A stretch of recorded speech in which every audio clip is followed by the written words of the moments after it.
একদিনেই যদি তিনটা ডিফারেন্ট জমিদার বাড়ি, রাবার গার্ডেন, ওয়ার্ল্ড রেকর্ড করা লেজেন্ডারি সব মসজিদ, তাঁত শপিং আর নানা ধরনের ঐতিহ্যবাহী খাবার সব একসাথেই পাওয়া যায় তাহলে কেমন হয়? আই নো এই ট্রিপটা এখনো আন্ডাররেটেড, তবে এবার ঢাকা থেকে মাত্র একদিনেই ঘুরে দেখবো টাঙ্গাইল মধুপুর রোডের সব হিডেন স্পট গুলো।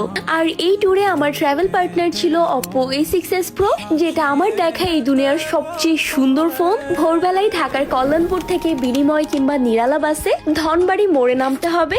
এন্ড এটা কোনো ছোট জমিদার বাড়ি না, প্রায় 30 বিঘা জায়গা জুড়ে 700 বছরের পুরনো জমিদার বাড়ি। ভেতরেই ছিল বিশাল দিঘি, বৈঠকখানা, কাচারি ঘর, আর প্রত্যেকটা বাড়ির আর্কিটেকচার এত ইউনিক। ইন শর্ট, জমিদারি যুগের ব্লুপ্রিন্ট। এখান থেকে বাই সিএনজি চলে যাবেন 201 গম্বুজ মসজিদে। এটা কিন্তু বিশ্বের সর্বোচ্চ গম্বুজ এবং দ্বিতীয় উচ্চতম মিনার বিশিষ্ট মসজিদ। And the architecture was insanely beautiful. Then আবারও সিএনজি করে চলে যাবেন রাবার গার্ডেন। এন্ড এই প্লেসটা লিটারেলি রূপকথার মায়াবী জগতের মতো। ট্রাস্ট মি, এখানের পিকচার্স মারাত্মক আছে। অলসো দেখে মনেই হবে না এটা বাংলাদেশ। চাইলে ধনবাড়ি মোড়ে লাঞ্চ করতে পারেন টাঙ্গাইলের ঐতিহ্যবাহী মেন্দা কিংবা মেজবানি দিয়ে। এন্ড এখান থেকে আপনারা ঢাকাগামী বাসে করে বল্লা বাস স্ট্যান্ড নামবেন। এখান থেকে বাই সিএনজি চলে যাবেন টাঙ্গাইলের সবচেয়ে iconic spot which is Mohera জমিদার বাড়িতে। এখানে প্রচুর জমিদার বাড়ি, পুকুর, পার্ক, জু, অনেক কিছু আছে।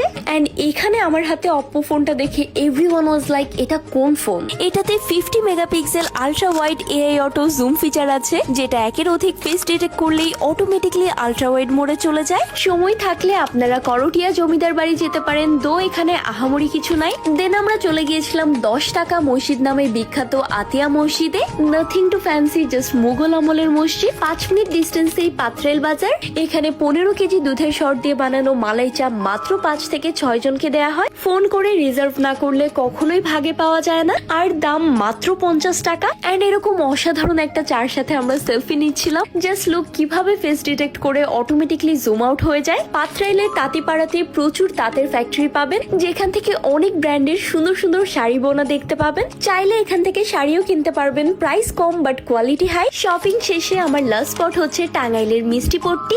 গোপাল কিংবা জয়কালী থেকে মিষ্টি ট্রাই না করলে বুঝতেই পারবেন না কেন এই প্লেসটা মিষ্টির জন্য ফেমাস। মিষ্টি পট্টির পাশেই বাস স্ট্যান্ড, সো এখান থেকে চলে আসবেন ঢাকায়। ও মাই গড, এই লম্বা এক্সপিরিয়েন্স এন্ড টাঙ্গাইল ট্যুরই প্রমাণ করে ঘুরতে আসলে বেশি সময় লাগে না, শুধু লাগে সঠিক plan. Costing, location, every details আমি স্ক্রিনে দিয়ে দিয়েছি। তবুও কিছু জানার থাকলে do let me no in the comment section. Also এটাও জানাবেন